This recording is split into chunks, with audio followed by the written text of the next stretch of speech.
সাংবাদিক বৃন্দ, আজকে অত্যন্ত সংক্ষিপ্ত নোটিশে আজকে এই সংবাদ সম্মেলনে আপনারা সকলেই উপস্থিত হয়েছেন, সেটার জন্য আমি প্রথমে আপনাকে আমার পক্ষ থেকে ধন্যবাদ জানাচ্ছি। আমি ইশরাক হোসেন, ঢাকা সিটি দক্ষিণ কর্পোরেশন নির্বাচনের 2020 সালে যে নির্বাচনটি হয়েছিল সেখানে ধানের শীষের পক্ষ থেকে বাংলাদেশ জাতীয়তাবাদী দলের প্রার্থী হিসেবে আমি ইশরাক হোসেন সেখানে পার্টিসিপেট করেছিলাম, অংশগ্রহণ করে নির্বাচন করেছিলাম। অতি সম্প্রতি আপনারা জানেন যে একটি আদালতের রায়ের মাধ্যমে একটি ফলাফল এসেছে এবং সেই ফলাফল নিয়ে এখন বর্তমান আপডেটেড পরিস্থিতি জানানোর জন্য আজকে এই সংক্ষিপ্ত সময়ে শর্ট নোটিসে আপনাদেরকে এই সংবাদ সম্মেলন আহ্বান করেছি, যাতে আপনারা আপ টু ডেট থাকেন এবং ফ্যাক্টস এন্ড ফিগার্স যাতে আপনাদের কাছে থাকে, সেটির বিষয়ে আজকে আসলে এই সংবাদ সম্মেলনটি আয়োজন করা হয়েছে। আমার সাথে আমার দুই পাশে রয়েছেন আমাদের বিজ্ঞ আইনজীবী প্যানেল, যারা দীর্ঘদিন এই মামলাটি লড়েছেন এবং লড়ে তার একটি আমাদের যে কাঙ্ক্ষিত ফল ন্যায় বিচার সেটি আমাদেরকে বয়ে নিয়ে এসেছেন। আরও আছেন আমাদের পাশে সাবেক সচিব জনাব মশিউর রহমান সাহেব, যিনি এই মামলার রায় পাওয়ার পর থেকেই আমাদেরকে সব ধরনের সাচিবিক সহযোগিতা বলেন, ব্যুরোক্রেসির সাথে হ্যান্ডলিং এর যে বিষয়টি বলেন, সবকিছুই তিনি করে আসছেন। নিম্ন আদালতে ছিলেন অ্যাডভোকেট রফিক ভাই, উনি সেখানে রায়ের সমস্ত কার্যক্রম থেকে শুরু করে নিম্ন আদালতের পার্টি দেখেছেন।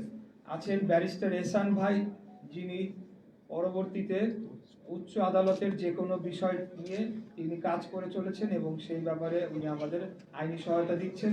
এবং সর্বশেষ আমার বাম পাশে বসা আছে অ্যাডভোকেট নুরুল ইসলাম জাহিদ সাহেব, যিনি একজন নিজেও আইনজীবী এবং নির্বাচন কমিশন, তিনি আমাদের filing lawyer by the way, এবং নির্বাচন কমিশন থেকে শুরু করে আইন মন্ত্রণালয়ে যে বিভিন্ন সময় আমাদের আইনি সহায়তা দেওয়া এবং এই কার্যক্রমকে এগিয়ে নিয়ে যাওয়ার জন্য যে প্রয়োজনীয় পদক্ষেপ নেওয়া সেটি আমার পক্ষ থেকে করে আসছে। এবার আমি আপনাদেরকে বলছি যে আজকের যে বিষয়, মূলত যে বিষয়ে আপনাদেরকে এই সংবাদ সম্মেলন আহ্বান করেছি, ঢাকা দক্ষিণ সিটি কর্পোরেশন নির্বাচনে আদালতের রায়ের আলোকে নির্বাচন কমিশন কর্তৃক গ্যাজেট পরবর্তী শপথ পাঠ ও দায়িত্ব গ্রহণের দাবিতে সংবাদ সম্মেলন করছি। নির্বাচনের তারিখ ছিল 1 ফেব্রুয়ারি 2020।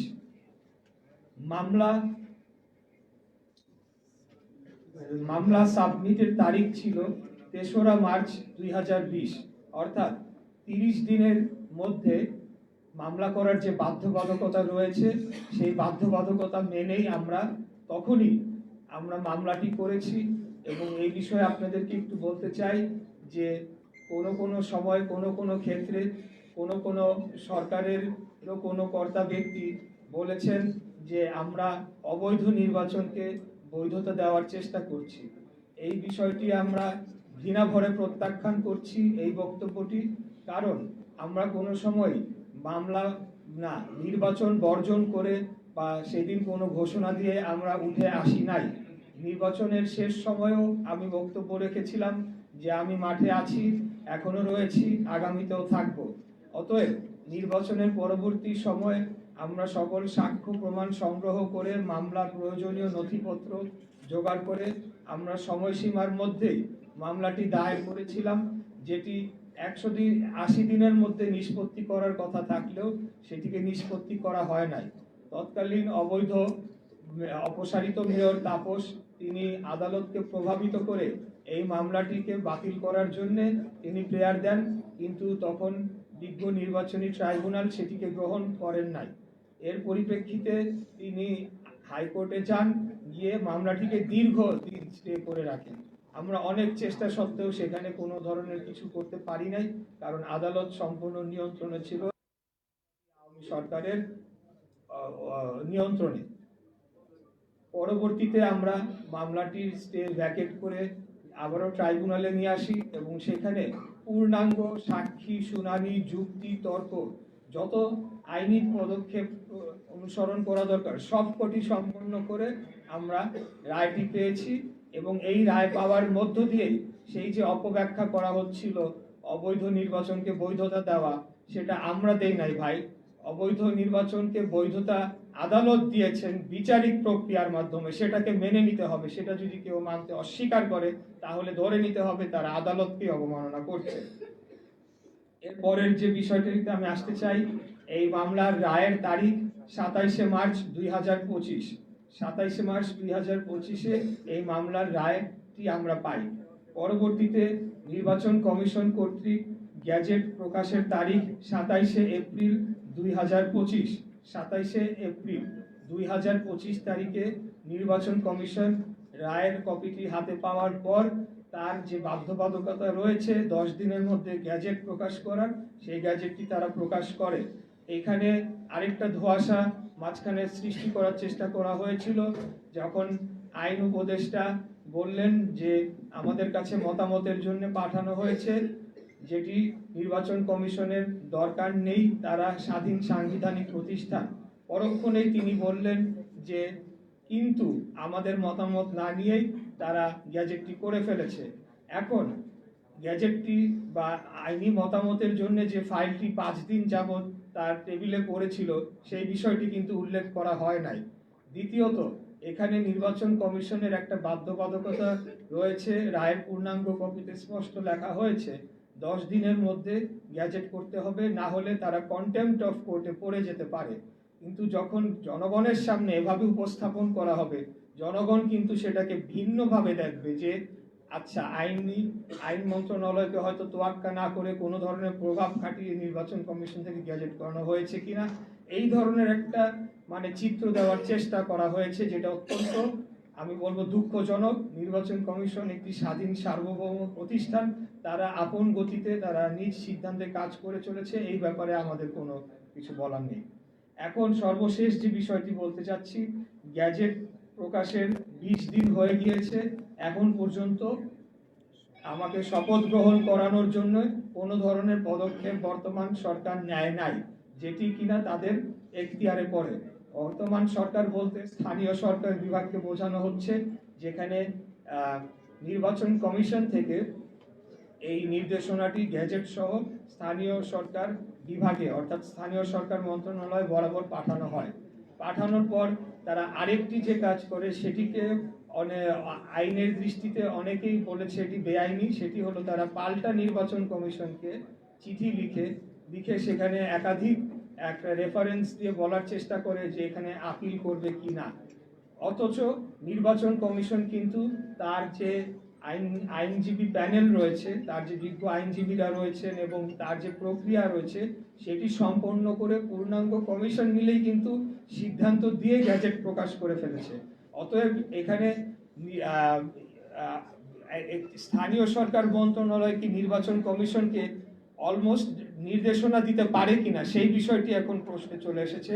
তো এখানে আমরা দেখছি যে নির্বাচন কমিশনের উপর ইতিমধ্যেই এই সরকার এক ধরনের হস্তক্ষেপ শুরু করেছে এবং সেটি আগামী জাতীয় নির্বাচনের আগে কি ধরনের প্রভাব ফেলতে পারে সেটা নিয়ে জনগণ এখন শঙ্কিত হয়ে পড়েছে।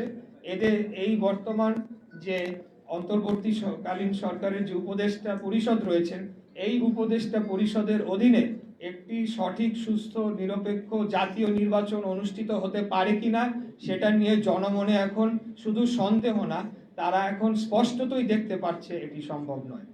আর আরেকটি যে কথা বলতে চাই, যে সেই ব্যাপারেও নির্বাচন কমিশনও পাল্টা উত্তর দিয়েছে যে তারা সম্পূর্ণ আইনি ব্যাখ্যা দিয়ে কোন কোন গ্রাউন্ডে কিভাবে তারা এই সিদ্ধান্তটি নিয়েছে এবং গ্যাজেটটি প্রকাশ করেছে। সেটি পাওয়ার পরে স্থানীয় সরকার মন্ত্রণালয় তারা এখন কালক্ষেপণ করার জন্য আবারও চিঠি দিয়েছে। এখন কোথায় দিয়েছে সেটা বলতে পারছি না, কেউ বলছে আইন মন্ত্রণালয় দিয়েছে, কেউ বলছে সলিসিটর অফিসে দিয়েছে, নানা ধরনের কালক্ষেপণের আশ্রয় তারা নিয়েছে। এটির মধ্যে দিয়ে স্পষ্টতই বোঝা যায় যে একটি সরকারের ভেতর একটি সরকার রয়েছে যারা এখন দলীয় আচরণ করছে, তারা একটি বিশেষ দলকে সুবিধা দেওয়ার জন্য তাদের পলিসি অনুযায়ী তারা কাজ করে চলেছে। কারণ এর মাঝে আরেকটি ঘটনা আপনারা দেখতে পাবেন যে এনসিপি থেকে একটি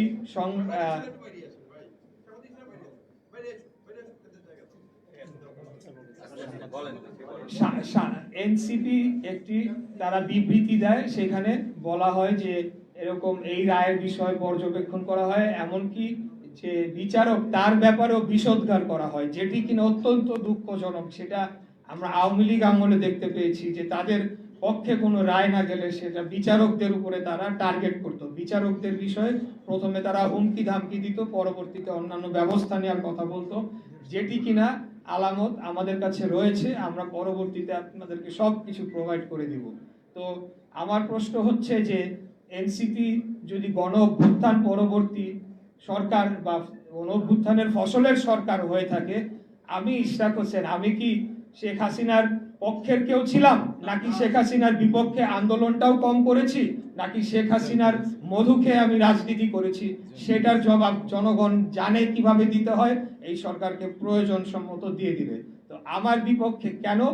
তার কারণ হচ্ছে জাস্ট বিকজ আমি বিএনপির প্রার্থী, ধানের শীষের মনোনীত প্রার্থী, এবং তারা চাচ্ছে যে তাদের নিজস্ব দলীয় ব্যক্তিদেরকে প্রশাসক হিসেবে বসাবে এবং আগামী নির্বাচনের সময় একটা ফায়দা লুটবে। এবং বর্তমানে যে অর্থনৈতিক লুটপাট চলছে নগর ভবন কেন্দ্রিক এবং বিভিন্ন ঠিকাদারি বিভিন্ন বিল সব কিছুতে, সেগুলা চলমান রাখার জন্য তারা এখন আমাকে বাধা প্রদান করার সিদ্ধান্ত নিয়েছে। তো এখন আমি আপনাদেরকে আবারও সব কিছু শেষে যেটা বলতে চাই যে আইনি বিষয়ে আমরা জোরালো ভাবে আমরা জোর দিচ্ছি, অন্য কোনো কিছু আমরা করছি না। আমরা কোনো আন্দোলনের দলীয় ঘোষণাও দেই নাই, কিছুই করি নাই। জনগণ স্বতঃস্ফূর্তভাবে তারা প্রতিবাদ করছে, এটা জনগণের অধিকার, তারা প্রতিবাদ করতেই পারে এবং করেই যাবে, আমি আশা রাখি। এখন গ্যাজেট প্রকাশের 20 দিন হয়ে গিয়েছে, এখন পর্যন্ত কেন শপথ গ্রহণ করানোর কোনো পদক্ষেপ নেওয়া হচ্ছে না এবং কালক্ষেপণ করা হচ্ছে? এই বিষয়ে আপনাদের কাছে প্রশ্ন রাখলাম এবং আমি এটার মাধ্যমে রেকর্ড রেখে দিলাম যে আমরা শপথ নেওয়ার জন্য প্রস্তুত এবং আমরা চিঠি প্রদান করেছি। এখানে আপনাদেরকে কিছু কপি দেওয়া হয়েছে, একদম আমার চিঠি, গ্যাজেট এবং পুরো আইন, পুরো রায়ের কপি, সবকিছুই সরকারের বিভিন্ন দপ্তরে আমরা রেজিস্টার্ড পোস্ট এবং রিসিপ্ট কপি দিয়ে আমরা দিয়ে এসেছি। এই জিনিসটি আপনাদেরকে অবহিত করার জন্য আজকে এই সংবাদ সম্মেলনটি আমরা করেছি। আমি আপনাদের সকলকে আবারও ধন্যবাদ জানাচ্ছি, অত্যন্ত ধৈর্য সহকারে আপনারা আমার সংবাদ সম্মেলনটিতে অংশগ্রহণ করেছেন স্থান সংকুলন হওয়া সত্ত্বেও, এবং এই স্বল্প সময়ে যে আপনারা এসেছেন সেটার জন্য আপনাদের কাছে আন্তরিকভাবে কৃতজ্ঞতা প্রকাশ করছি। ধন্যবাদ সবাইকে। আসসালামু আলাইকুম।